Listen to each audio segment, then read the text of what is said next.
तुम्ही म्हणाल ही मिरच्या तळतेल्या आणि आम्हाला काय दाखवायला लागले. तर झालं असं सांगू, आज आला होता जेवण बनवायला कंटाळा. म्हटलं वांगं एकच करावं रबरबीत. तर त्यासोबत काही तोंडाला चव येण्यासाठी पाहिजे म्हणून मी मिरच्या तळल्या होत्या आणि पापड तळले होते छानपैकी. तर मिरचींचा किस्सा सांगू काय तुम्हाला. मिरच्या आमचे मिस्टर सारखे मालवणला जातात पण काय घेऊनच येत नाहीत. यावेळी त्यांना म्हटलं गेला की काहीतरी आणायचंच, तर ते मिरचीचं पाकिट आणलं होतं. त्या होत्या ताक मिरच्या, खूप चविष्ट लागतात. तुम्ही जर केला कधी तर नक्की त्या मिरच्या घेऊन या. तर चला वांग्याचं सांगते मी तुम्हाला. इथे कांदा टमाटर घातला होता, त्यामध्ये मी हळद घालून थोडं वांगी शेकून घेतली होती. त्यामध्ये लाल तिखट गरम मसाला ॲड केला होता. मीठ आपल्या अनुसार टाकून घ्या. कोथिंबीर भरभरून अशी टाकली, ती मला कोथिंबीर खूप आवडते हो.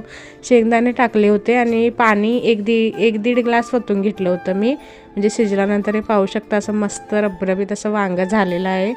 छान झाले वांगं. चला पटकन सबस्क्राईब करा.